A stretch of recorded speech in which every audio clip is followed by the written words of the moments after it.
부음의 복을 생각하면서 옆 사람과 한번 인사하도록 하겠습니다. 기름 부음을 사모하시길 바랍니다. 성령의 기름 부으심이 오늘 우리에게도 있기를 주님의 이름으로 소망합니다. 기름 부음은 이번 주 말씀 들었던 대로 형제가 연합하여 동거함이 어찌 그리 아름다운지요, 형제와 연합하고 동거하는 데서부터 시작이 되는 줄로 믿습니다. 그래서 우리가 저 멀리 나가서 해외에서 선교를 할 수도 있지만 오히려 지금 내 옆에 있는 형제자매들을 위하여 기도하고 이들과 연합하고 하나 된다라는 것이 얼마나 하나님께서 주시는 복의 근원인지 우리가 생각하면 할수록 놀라운 진리가 거기에 숨어 있다라는 것이죠. 저 바다 건너에 있는 형제자매들은요, 사실은 어떻게 보면 사랑하기 쉽습니다. 왜요? 그들과 우리가 동거하고 있지 않거든요. 근데 하지만 내 옆에 있는 형제자매들, 교우들, 내 자녀들, 내 아내, 남편, 그리고 지금 내 옆에 있는 함께 기도하는 사람들은요, 사랑하기 매우 어렵습니다. 왜 그럴까요? 동거하고 있거든요. 그래서 사실은 여러분들은 어떤 면에서는 더 어려운 것들을 지금 하고 있는 겁니다. 우리들 안에서 교회를 세워가고 내 옆에 있는 사람들을 사랑하고 그들을 위하여 기도하고 있다는 것 자체가 복의 근원이 된다는 사실을 잊지 마시길 바랍니다. 제가 그 정장 위에 우리 마이라고 하죠, 상의를 제가 안 입고 온 게 아닙니다. 앞에까지 입고 왔어요. 저기 있습니다. 근데 제가 그걸 입고 설교를 하면요, 제가 체온이 올라가면 여러분 몇 번 보셨을 거예요. 제가 갑자기 이유도 없이 막 기침하면서 막 이상하게 막 앞에서 막 설교 진행도 못하고 그런 적 몇 번 있었죠. 그게 왜 그러냐면 제가 여기 체온이 올라가서 목이 뜨거워지면은요, 이 안에가 갑자기 말라가지고 이게 기침이 계속 나와요. 그래가지고 벗었습니다. 좀 양해를 해주시길 바랍니다. 예, 저는 몸의 온도가 올라가면 안 되는 사람이기 때문에 그럼 설교도 못하고 예배 인도도 못합니다. 그래서 저기 있는 거 잘 보시고 오늘은 우리 창세기 35장까지 왔네요. 제가 이제 수요일날 목사님 출타하실 때마다 창세기 1장부터 강해를 했는데 35장까지 왔습니다. 목사님께서는 지금 이제 휴가 중에 계시고, 또 이번 2주 목회자들의 휴가라는 것은 그냥 단순히 쉬는 시간이 아니고 가정을 못 돌봤던 가정을 이제 다시 돌아보면서, 그리고 또 교회가 이제 하반기와 내년에 어떤 방향으로 흘러가야 할지에 대한 많은 고민들을 하는 시간이 사실은 목회자의 휴가의 기간입니다. 그래서 기도를 많이 해주시면 감사하겠고요. 오늘 창세기 35장은 자격상실 야곱이라는 제목으로 우리가 함께 나눠보려고 합니다. 우리 함께 따라해 보겠습니다. 자격상실 야곱. 여러분, 자격상실이라는 말이 무슨 말인지 아십니까? 뭐 여러 가지 사전적 정의가 있겠지만 이게 법률 사전에도요, 자격상실 이 네 글자가요 따로 정의가 돼 있는데, 이 법률 사전에서 자격상실이라는 말은 뭐냐면 어떤 사람이 일정한 형의 선고를 받게 되면은 그 형의 효력 때문에 당연히 일어나는 일정한 자격들이 상실되는 것을 얘기합니다. 풀어서 말하니까 되게 어렵죠. 예를 들어서 어떤 사람이 무기징역을 받거나 어떤 사람이 사형을 언도받았다라고 생각을 해봅시다. 그 사람이 공무원 시험에 응시할 수 있을까요? 아니면 그 사람이 국회의원이 될 수 있을까요? 아니면 그 사람이 국가공직자가 될 수 있을까요? 우리는 누구나 다 대한민국 국민으로서 국회의원도 될 수 있고 공직자도 될 수도 있고 또 여러 가지 일들을 이 한국 땅 안에서 할 수가 있겠죠. 근데 하지만 그런 형을 받은 사람들은 그 모든 자격이 박탈이 됩니다. 그래서 그것을 일컬어서 법률 사전에서 뭐라 그러냐, 자격상실 이렇게 얘기를 하는 겁니다. 자격이 박탈되는 것이죠. 오늘 본문에서는 이와 같이 자격을 상실한 야곱이 등장을 합니다. 근데 이 야곱의 자격 상실이라는 건 뭡니까? 단순히 제가 말씀드린 것처럼 법률 사전에서의 그런 공직을 감당하지 못한다라는 의미가 아니라 하나님 나라 안에서 하나님 앞에서 야곱이 자격을 상실한 모습으로 등장을 한다라는 것이죠. 지금까지 이 35장에 오기까지 야곱이라는 인물은 굉장히 위태로웠습니다. 위태로웠던 야곱은 오늘 본문에서 그야말로 이제는 위태로운 정도가 아니라 넘어져요. 모든 것을 잃어버리는 야곱의 모습이 나오게 됩니다. 그것이 오늘 35장 전체를 보게 되면 야곱 주변에 세 사람이 죽게 됩니다. 세 사람. 그리고 한 번의 충격적인 사건 사고가 터지게 돼요. 세 사람의 죽음과 한 번의 충격적인 사고로 인하여서 야곱의 자격은 모두 박탈되는 일들이 일어나게 됩니다.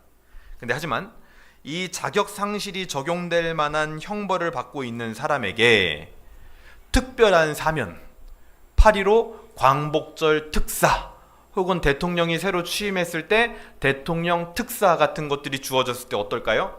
기쁨이 배가 되겠죠. 내가 50년형을 받았던 사람, 뭐 사실상 무기징역이나 마찬가지죠. 근데 그 사람이 광복절 특사로 특별 사면되었더라 할 때 그 사람의 마음은 어떨까요? 우린 몰라요. 왜요? 여러분이 50년형을 받아본 적이 없거든요. 그래서 공감이 잘 안 되죠. 이 부분에서 잘 공감이 안 된다는 것도 사실은 어찌 보면 슬픈 일입니다. 왜냐하면 내가 큰 실수에 대하여 특별히 용서받아 본 기억이 없다라는 거죠.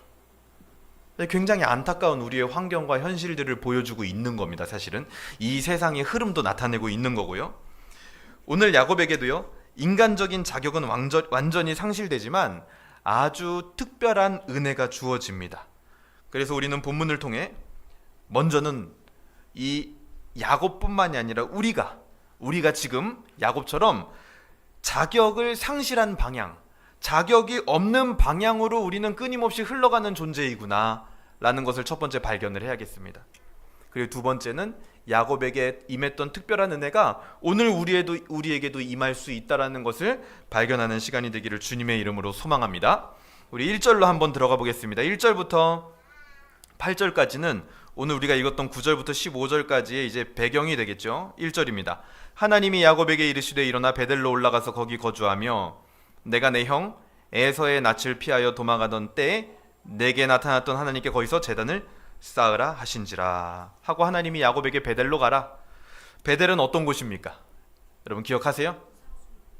우상 숭배가 있었던 곳이기도 한데 그거는 이제 한참 이제 성경 공부를 너무 열심히 하시다 보니까 요즘 이제 월요반에서 제가 베델과 단에 여로보암이 금송아지를 만들었다 꼭 기억하세요 뭐 여러 번 질문을 했거든요. 근데 이제 여로보암 나오려면 지금 이 창세기에서 상당히 연대가 뒤로 가야겠죠? 그게 지금 저런 상태를 뭐라 그러냐? 몰입. 굉장히 몰입해 있다 지금. 아주 좋은 겁니다. 예. 근데 하지만 아직 금송아지를 만들지 않았고요. 이 여기서 베델이라는 거는 창세기 26장에서 야곱이 이제 형 에서를 속여서 상속권을 자기가 축복을 가로채고 어머니하고 짜고 이제 라반의 집으로 도망칠 때 그때 첫 번째 돌베개 베고 잤던 곳. 그래서 거기서 천사들이 사닥다리를 타고 오르락내리락 했던 그곳. 그리고 하나님이 네가 여기로 다시 돌아올 때까지 내가 너를 지키시리라 했던 그 베델 언약을 주셨던 그곳. 거기가 바로 베델이죠. 그래서 하나님이 베델로 가라라고 말씀하셨다라는 건 무슨 말이냐? 야곱에게 베델 언약을 기억하게 하시는 것이다라는 거예요. 그래서 야곱은 하나님의 말씀을 듣고 오늘 1절 이하에 보게 되면 8절까지 채비를 단단히 해서 베델로 올라갑니다. 근데 여기서 야곱의 상태를 우리가 좀 정확히 파악을 해야겠어요.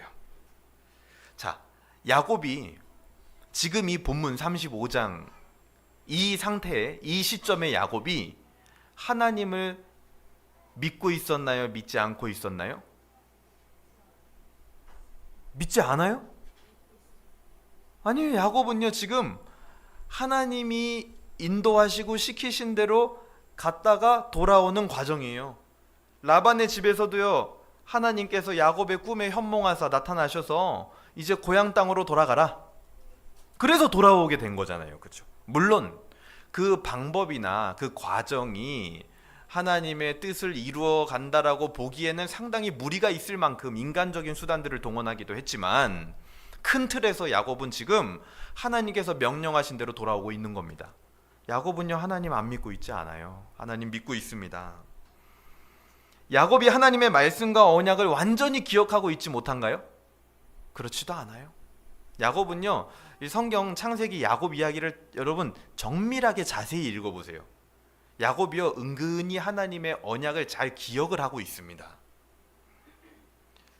야곱이 하나님께 제단을 쌓지 않았던 사람인가요? 아니에요. 야곱은요 제단을 종종 쌓는 모습이 나와요. 오늘 우리로 치면 뭐예요? 예배드리는 사람이었다라는 거예요. 신앙생활을 정상적으로 하는 사람이었다라는 거죠.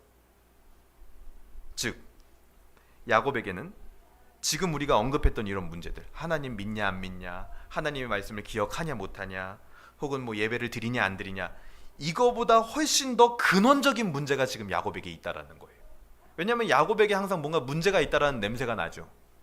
그런데 지금 이런 것들이 문제가 아니란 말이에요. 방금 얘기했던 거, 하나님을 믿냐 안 믿냐, 말씀을 기억하냐 못하냐, 예배를 드리냐 안 드리냐, 이 문제는 없어요, 야곱에게. 그렇다면 야곱에게는 조금 더 근원적인 다른 문제가 있다라는 것을 우리는 눈치채야겠죠. 야곱의 상황은 우리와 비슷한 상황입니다. 우리도 하나님을 믿고요, 하나님의 말씀을 완전히 다 까먹은 건 아니지만 어느 정도 기억을 하고 있고, 예배를 안 드리는 건 아니지만 예배를 드리고 있어요. 그렇죠? 9절 보세요. 9절 쭉 넘어가서 오늘 본문 9절입니다.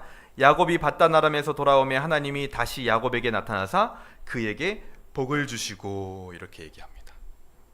하나님께서 야곱에게 복을 주세요.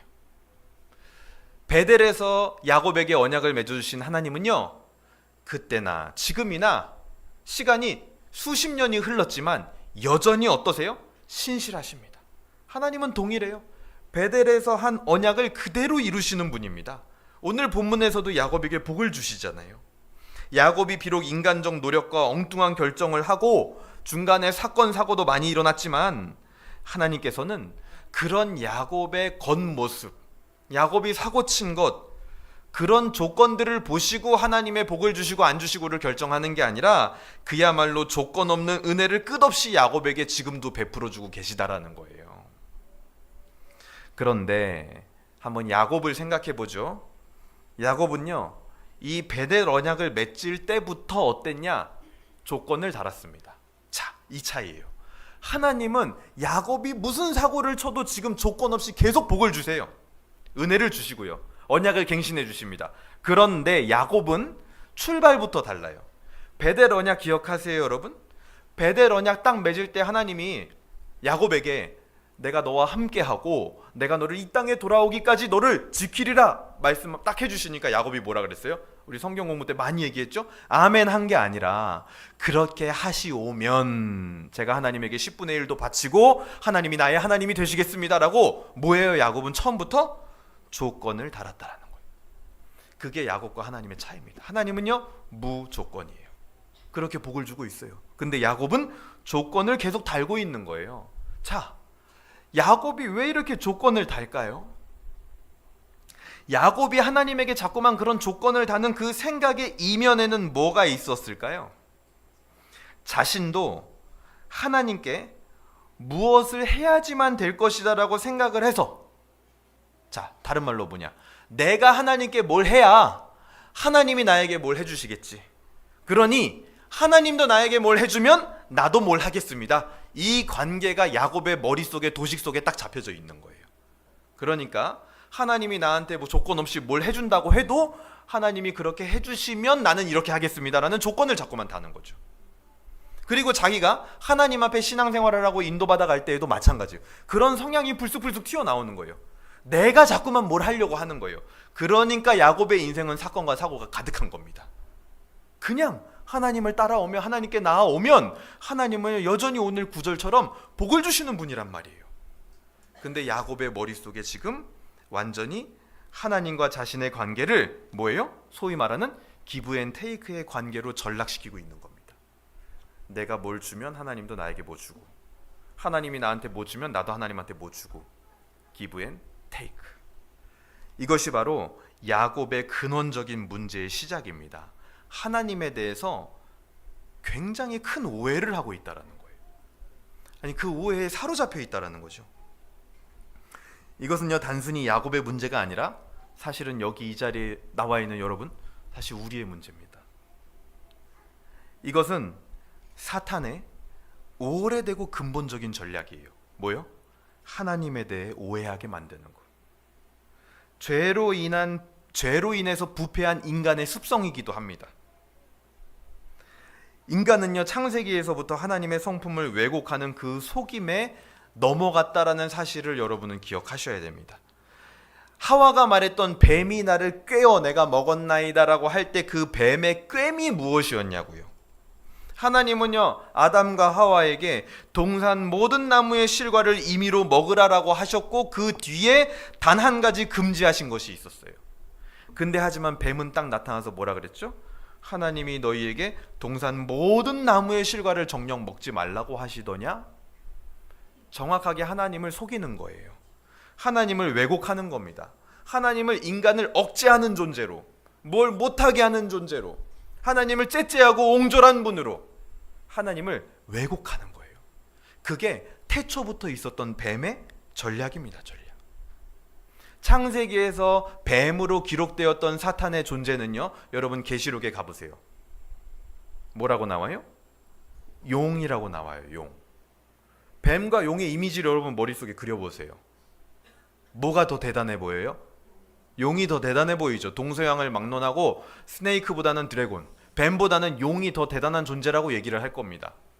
그 이미지가 우리에게 보여주는 게 뭘까요? 사탄의 전략도 창세기 그대로 거기에 머물러 있지 않다는 거예요. 시간이 지나가면 지나갈수록 훨씬 더 치밀하고 은밀하고 교묘하게 발전하고 있다는 겁니다. 근데 하지만 본질은 똑같다. 뭐예요? 하나님을 왜곡하게 만든다라는 거죠. 하나님을 오해하게끔 우리 신앙인의 마음속에도 계속해서 다른 생각들을 불어넣어주고 있다는 겁니다. 그러니 우는 사자와 같이 때로는 믿는 자도 넘어지게끔 만들려고 하는 게 바로 사탄이라는 거예요. 하지만 근본은 같아요. 하나님의 성품을 오해하게 만드는 거죠. 어떻게 해요? 오늘 야곱처럼 내가 무언가를 해야만 하나님이 주시는 분으로 여기게 만들어버린다는 거예요. 아니요, 목사님, 그러면 무엇을 하지 말아야 된다는 소린가요? 하나님 앞에? 아닙니다. 제가 말하는 거는 어떤 행위도 우리가 하나님 앞에 나아가는 조건이 될 수 없다라는 겁니다. 때로는 하나님이 어떤 행위를 우리에게 요구하시기도 하죠. 하지만 그 행위를 요구하신 하나님께서는 언제나 은혜가 선행되는 사랑의 하나님임을 우리는 잊지 말아야 된다는 거예요. 그 두 가지를 지금 별개로 놓고 있기 때문에 우리 신앙에 문제가 생기는 거예요. 항상 이거를 시킨 하나님이 은혜를 먼저 주시고 우리를 사랑하시는 하나님이라는 거를 기억한 다음 그 수행을 해야 되는데, 이거를 시킨 하나님이 어떤 분인지는 우리 속에서 정확하게 지워버리고 세상적 관념을 가지고 오로지 이거를 해야 된다라는 거에 우리 생각이 사로잡혀 버리는 거예요. 왜 그럴까요? 사람은 그게 태초의 죄입니다. 자꾸만 우리의 생각이 거기에 창념되는 거예요. 그래서 내가 무엇을 하지 않았을 때 하나님께서 기뻐하시지 않을 것이다라는 왜곡이 우리 안에 일어나는 겁니다. 그래서 예배에 나오는 것조차 하나님 앞에 부끄러워하는 거예요. 아니, 말로는, 우리의 신앙으로는 예수 그리스도의 보혈을 의지하여 하나님 앞에 나아간다라고 얘기를 합니다. 예수님 믿는 믿음으로 하나님 앞에 나아간다라고 얘기를 합니다. 근데 하지만 한 주 동안 살았던 나의 행위 때문에 우리가 하나님 앞에 나오기 부끄럽고 나오지 못했던 경우들이 얼마나 많습니까? 극단적으로 예를 들어볼까요? 우리는 2주에 한 번씩 성찬을 딱 하죠. 내가 성찬을 안 하게 되는 동기가 뭔지 여러분 생각해 보세요. 내가 행했던 어떤 행위 때문에 우리는 보통 성찬을 안 합니다. 그러니까 나의 믿음의 근원이 지금 어디로 가 있는지 진단을 해봐야 된다는 거예요. 내 안에 굉장히 큰 야곱처럼 하나님의 성품에 대한 왜곡이 지금 일어나 있다라는 거예요. 그걸 우리 누구도 부정할 수 없다라는 거죠. 하나님을 오해한 신앙의 표본이 바로 누구냐? 야곱이에요. 그래서 그 야곱의 인생은 130년을 험악한 인생을 살게 됩니다. 하나님을 오해하고 있었기 때문에, 오해한 채로 하나님을 따라갔기 때문에, 오해한 채로 하나님을 예배했기 때문에, 오해한 채로 하나님의 말씀을 순종하려고 했기 때문에 험악한 인생 되는 거예요. 여러분, 혹시 우리 신앙이 험악하지 않아요? 여러분, 신앙생활하는데 하나도 즐거움은 없고 기쁨은 없고 행복하지 않고 너무 괴로움과 힘듦 속에 빠져 있지 않습니까? 아무리 신앙생활을 해도 내 안에 궁극적인 즐거움과 기쁨, 그게 없어. 오로지 무언가 못했다. 나는 무언가 못하는 존재다. 그런 생각에만 혹시 사로잡혀 있지 않나요? 그렇게 신앙생활하는 게 얼마나 고통스럽습니까? 그게 바로 야곱의 인생입니다. 오늘 본문 8절을 볼까요? 8절 같이 한번 읽어보겠습니다. 35장 8절 시작. 리브가의 유모 드보라가 죽음에 그를 베델 아래에 있는 상수리나무 밑에 장사하고 그 나무 이름을 알론 바굿이라 불렀더라. 오늘 본문에서는요, 세 번의 죽음이 등장합니다. 첫 번째 유모 드보라, 그리고 뒤에 가면은요, 자기가 사랑했던 야곱의 아내 라헬이 죽습니다. 그리고 세 번째는 누가 죽어요? 자기 아버지 이삭이 죽습니다. 그리고 한 번에 충격적인 사건이 등장을 하는데 그게 22절이에요. 22절 같이 한번 읽어보겠습니다. 시작. 이스라엘이 그 땅에 거주할 때 르우벤이 가서 그 아버지의 첩 빌하와 동침함에 이스라엘이 이를 들었더라. 야곱의 아들은 12이라. 충격적이죠.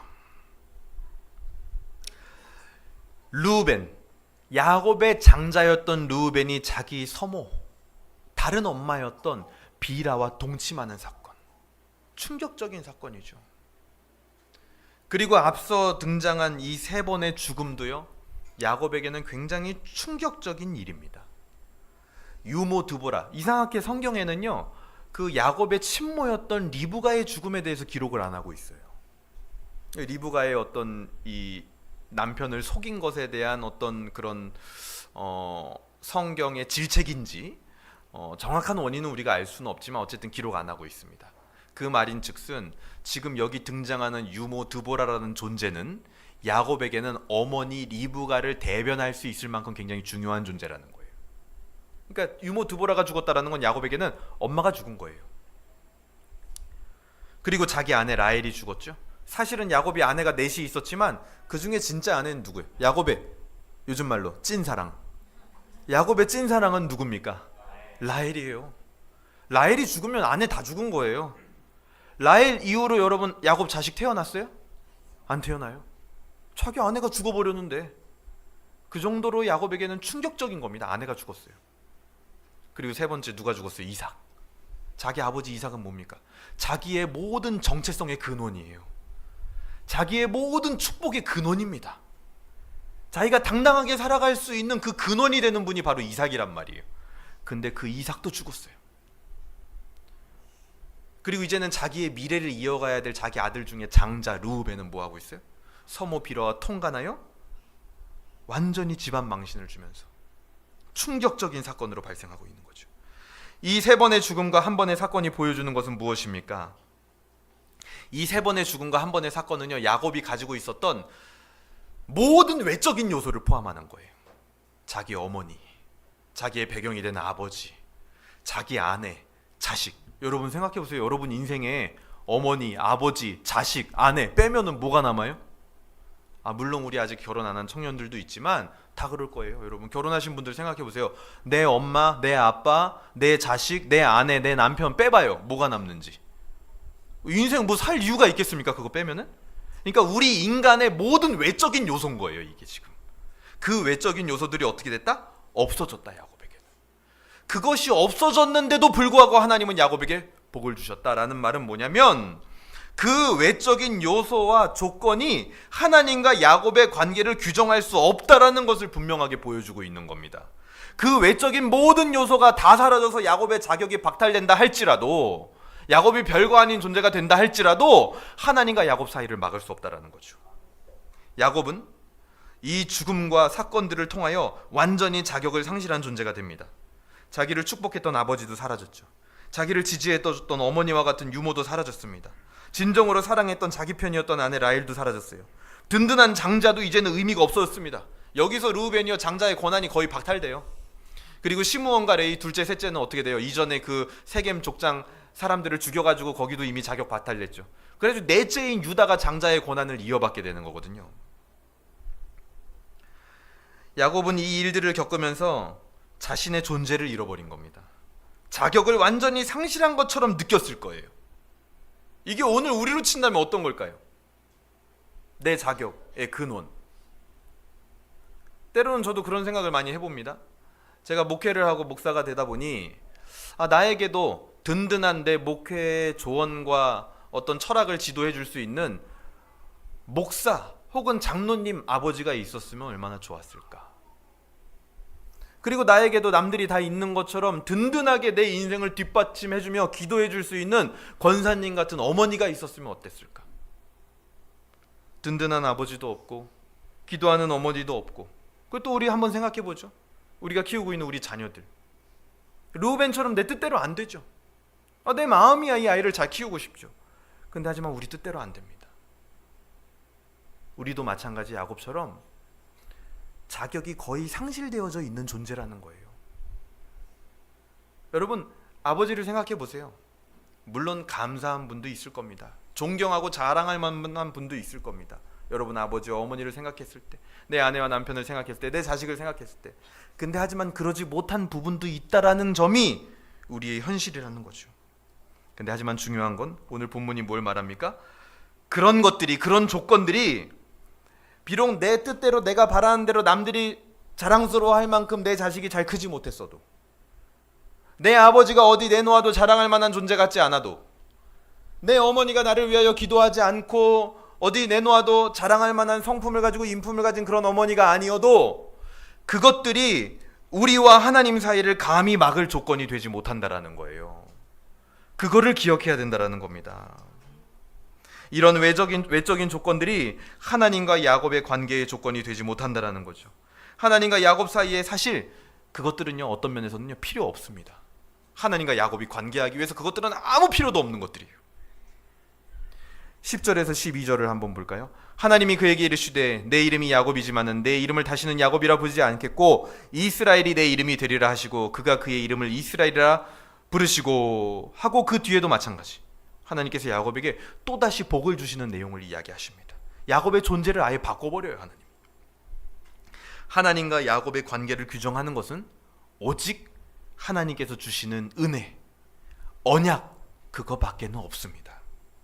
자격을 상실한 야곱에게 주어지는 하나님의 무조건적인 은혜의 언약, 야곱의 모든 허물과 실수를 덮는 사랑의 언약, 사람은 감히 상상도 할 수 없는 하나님의 은혜만이 야곱과 하나님의 관계를 규정할 수 있다는 겁니다. 사람의 사랑과 세상의 사랑은요, 안타깝게도 이와 같지 않아요. 언제나 조건이 중요합니다.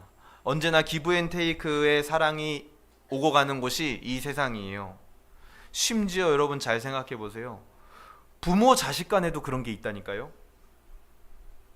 여러분, 내가 내 배 아파서 난 내 자식에게도요, 우리는요, 기브앤테이크를 은근히 요구할 때가 있습니다. 내가 이만큼 헌신하고 희생했는데 그 아이한테서 무언가 나와지기를 바래요.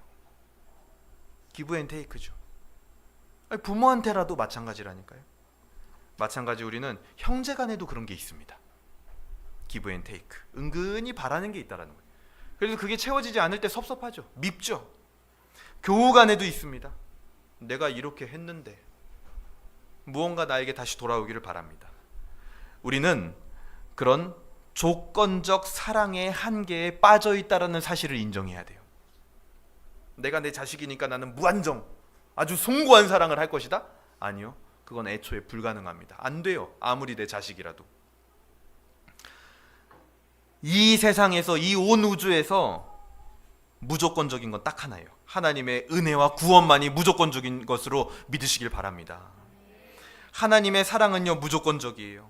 나의 컨디션과 조건을 보고 하나님이 기뻐하시는 게 아니다라는 겁니다. 그 사랑과 은혜의 절정이 바로 예수 그리스도다라는 것이죠. 그분만이 하나님과 우리 사이의 유일한 조건이 되는 거예요. 다른 건 아무것도 조건이 될 수 없어요. 하나님이 도대체 우리한테 왜 그렇게 무조건적인 사랑을 주실까? 왜 우리를 그렇게 사랑해 주실까? 은혜를 주실까? 왜? 저는요, 아직도 모르겠어요. 혹자는 아이를 낳아보면은 어느 정도 알 수 있을 것이다. 저는요, 아이를 넷이나 낳았지만 잘 모르겠습니다. 솔직히 얘기해서. 왜냐면 저도 제가 아이한테 하는 사랑이 어쩔 때는 깨달아요. 무조건적인 사랑은 아니구나. 은근히 제 안에 느껴집니다. 그러니 하나님의 사랑을 알 수가 없죠. 무조건적인 사랑을 제가 감히 어떻게 알아요? 감히 제 주제에 아이를 키운다고 안다고요? 말이 안 되는 거예요. 우리는 언제나 조건적이에요. 그래서 감정이 앞설 때가 있죠. 내 뜻대로 되지 않을 때. 그런 이해할 수 없는 은혜와 사랑을 만났을 때 우리는 고백하죠. 바로 복음을 만났다고. 그게 우리에게 복음인 거예요. 그런 말도 안 되는 은혜와 사랑. 그래서 기쁜 소식이라고 얘기를 하는 거예요. 하나님께서는 예수 그리스도를 통하여 자격 상실한 야곱과 같은 우리를 무조건적인 사랑으로 건지시는 겁니다. 그런 기브앤테이크의 사랑이 판친 이 세상으로부터 우리를 건져내시는 거예요. 언제나 조건을 요구하는 세상으로부터 우리를 건져내시는 겁니다. 하나님에 대한 왜곡 없이, 하나님의 사랑과 은혜를 만나기까지 하나님은 하나님의 은혜의 언약으로 우리를 야곱처럼 인도하며 기다리신다라는 겁니다. 근데 우리의 생각은 어때요? 마음은 어때요? 야곱처럼 항상 하나님을 왜곡하고 있죠. 이러이러해서 내가 이러이러했기 때문에 하나님이 기뻐하지 않을 거야. 이렇기 때문에 하나님 앞에 나아가지 못할 거야. 왜곡되어지고 있는 겁니다. 신약 성경의 3분의 2를 기록했다라고 하는 사도 바울이 그 3분의 2의 서신서에 공통적으로 빠지지 않고 얘기하는 주제가 뭡니까? 믿음이죠. 그게 이제 이해가 되는 거예요. 그 대사도라고 하는 바울이 신약 성경을 기록하는데 그도 소망의 가치와 사랑의 가치와 모든 다른 필요한 것들의 가치를 다 알았을 텐데 왜 이렇게 사도 바울은 믿음에 대해서 그토록 강조를 했는가? 이제야 깨닫게 되는 거예요. 정말 하나님을 왜곡하지 않고 그 무조건적인 은혜와 사랑을 제대로 믿는 거, 그게 너무 중요하다라는 거예요. 그 왜곡 없이 하나님을 믿게 되는 거, 그게 중요했기 때문에 사도 바울은 그 부분을 계속 강조하는 겁니다. 그래서 사도 바울은요, 여러분 오늘 집에 가서 찾아보세요. 언제나 모든 서신서의 끝에 뭐라고 기록하는 줄 아세요? 은혜가 너희에게 있을지어다. 이렇게 끝나요, 서신서가. 근데 우리는 그거를 볼 때도 그냥 약간 관용적인 어구로 보죠. 안녕히 가세요, 밥 한번 먹을까? 뭐 이런 관용적인 어구로 우리는 많이 읽잖아요. 근데 사도 바울이 그걸 쓸 때는 관용적인 어구가 아니에요. 앞에 모든 문제들과 해결책을 기록했지만 사도 바울은 알고 있는 거예요. 이 문제가 해결되려면, 교회가 세워져 가려면 오직 하나님의 은혜가 너희와 함께 있으면 된다. 그 은혜를 너희가 만나면 이 문제들은 해결된다라는 거죠. 그거를 알고 있는 거예요. 그래서 은혜가 너희와 함께 있을지어다. 값없는 복음, 예수 그리스도를 만나면 된다라는 거예요. 그 은혜의 절정인 예수 그리스도, 그분만이 하나님과 우리 사이에 유일한 조건이 되는 것입니다. 그래서 우리 오늘 저녁의 기도의 시간을 통하여서 우리 안에도 하나님의 조건 없는 은혜의 결정체인 예수 그리스도를 깊이 생각하고 만나고 교제하며 그 안에서 한없는 자유를 누리는 시간이 되기를 주님의 이름으로 소망합니다. 로마서 9장 10절에서 14절은 이렇게 얘기합니다. 그뿐 아니라 또한 리브가가 우리 조상 이삭 한 사람으로 말미암아 임신하였는데 그 자식들이 아직 나지도 아니하고 무슨 선이나 악을 행하지 아니한 때에 택하심을 따라 되는 하나님의 뜻이 행위로 말미암지 않고 오직 부르시는 이로 말미암아 서게 하려 하사, 뭐라고 끝나냐 이 구절이, 내가 야곱은 사랑하고 에서는 미워하였다 하심과 같으니라. 행위로 말미암지 않았다라는 거예요. 하나님의 사랑이 우리에게 전해져 올 때는요, 결코 그렇지 않아요. 여러분, 하나님의 사랑과 은혜를요 가볍게 여기지 마세요. 내가 지난 한 주 동안 행한 그 알량한 죄, 그딴 것 때문에 하나님의 사랑이 가벼워지지 않습니다. 하나님의 사랑은요 그따위 죄도 덮지 못할 정도의 능력 없는 하나님의 사랑이 아니에요. 하나님의 이 은혜와 사랑은요, 우리 인간의 역사가 시작된 이래로 지금까지 그 모든 죄를 다 합쳐도요 하나님의 사랑과 은혜에 한치도 미치지 못하는 줄로 믿으시길 바랍니다. 그거를 다 넘고도 덮고도 남아요. 그래서 예수님도 뭐라 그랬어요? 마치 제자들에게 명령하실 때 택자가 없는 것처럼 얘기하세요. 만민에게 가서 복음을 전해라. 수고하고 무거운 짐진 자 다 내게로 와라. 그건 뭐예요? 택자가 없다라는 소리가 아니라 하나님의 은혜와 예수님의 사랑이 그만큼 크다는 거예요. 다 덮을 수 있다라는 거죠. 웨스트민스터 신앙고백서 7장 3항에는 이렇게 얘기합니다. 인간이 타락함으로 말미암아 행위 언약으로는 생명을 얻을 수 없게 되어버렸기 때문에 주께서는 두 번째 언약을 맺기를 기뻐하셨다. 이 언약은 일반적으로 은혜 언약이라고 불리운다. 그 은혜 언약에 의하여 주님은 죄인들에게 예수 그리스도로 말미암아 생명과 구원을 값없이 주셨다. 이것을 만나는 거, 그게 복음을 만나는 겁니다. 이거를 만나면 되는 거예요. 보니까 베드로전서에 성도의 신앙의 성숙 단계를 나타나는 구절이 있죠. 믿음으로 시작하여 사랑으로 끝나게 되는, 이제 이해가 되는 거예요. 그 한 칸 한 칸도요 우리의 의지로 쌓아갈 수 있는 게 아니에요, 여러분. 근데 그것도 우리는 보면 어때요? 자꾸만 내가 뭘 하려고 하죠. 내가 이거 위에 이거 하고 이거 위에 이거 하고 이거 위에 이거 하고 험악한 인생이 됩니다. 그냥 맨 처음 시작, 그 믿음 그것만 하나님의 성품에 대한 왜곡 없이 올바로 시작되면 사랑까지 누가 가게 하세요? 하나님이 가게 하는 거예요. 그래서 우리의 신앙은 자유가 있는 거예요. 그래서 우리의 신앙은 행복한 겁니다. 그래서 옛날에 찰스 스펄전, 영국의 설교의 황태자라고 불리는 찰스 스펄전 목사님은 존 버년의 철로 역정을요 좀 다른 시각으로 해석을 하시기도 했어요. 야, 이 존 버년에 나오는 이 크리스찬이 예수님을 만나고 그 믿음의 과정, 천국 가기까지의 믿음의 과정을 기록한 거냐? 그렇다면 이 존 버년의 소설은 잘못됐다라는 거예요. 우리의 믿음의 길은 무거운 짐을 지고 가는 길이 아니라는 거예요. 그렇게 힘들고 고생하는 고행의 길이 아니라는 거예요. 예수님을 만나는 그 순간 우리는 그 모든 짐을 벗고 그 과정들을 다 거쳐가는 거라는 거죠. 오늘 본문에서 나타난 하나님의 마음은 무엇입니까? 인간의 습성이 그렇듯 언제나 행위를 의존해서 하나님께 나가고 나가지 않고를 결정하는 불쌍하고 연약한 우리의 모습이 오늘 본문에 나타나는 거예요. 우리는 자꾸만 우리의 행위로 규정을 해요. 그래서 어떤 성경학자는 그렇게 얘기합니다. 인간은 율법을 자꾸 친구로 삼으려고 한대요. 무언가 해야 된다 하지 말아야 된다 걔를요 내 친구로 삼는데, 그러지 말고 그 율법을 완성시킨 예수님을 우리 안에 그냥 받아들이면 되는 거예요.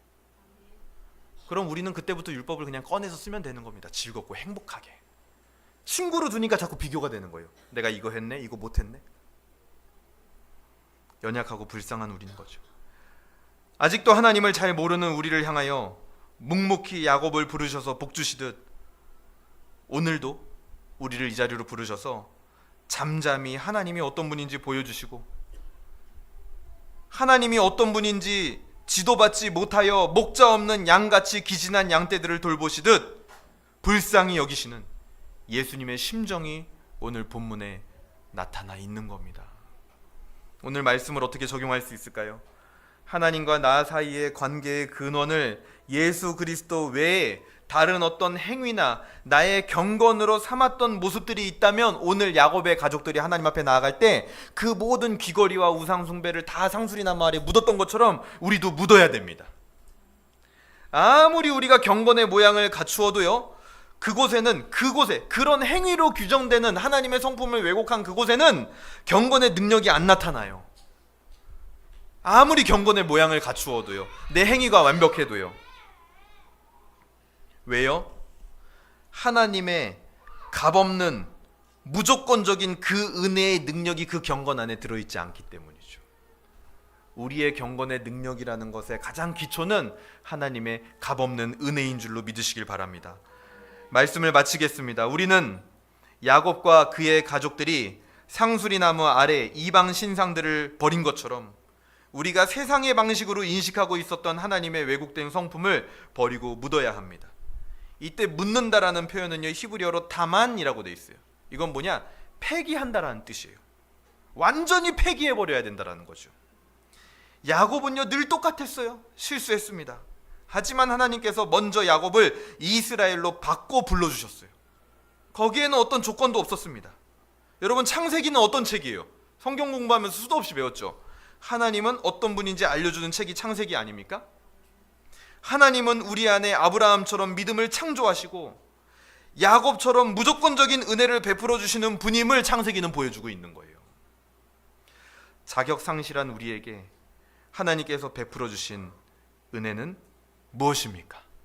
오늘 이 시간 우리 같이 기도하도록 하겠습니다. 우리가 기도할 제목은 가장 먼저는 우리가 이 하나님의 값없는 은혜와 복음을 만나기 위하여 기도할 수 있으면 좋겠습니다.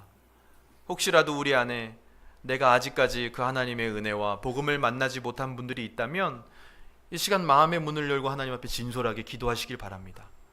그리고 또 우리 중에는요 복음을 만난 분들이 있을 거예요. 근데 하지만 지금 내 신앙이 너무나 다시 험악하고 힘든 상황으로 가 있는 분들도 있을 겁니다. 왜요?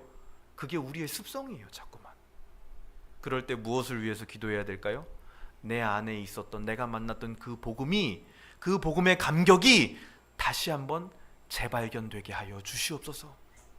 그것을 위해서 기도할 수 있으면 좋겠습니다. 다시 한번 은혜 앞에, 다시 한번 예수 그리스도 앞에 나아가게 하여 주시옵소서. 우리 시간 그렇게 기도하고요, 또 나눠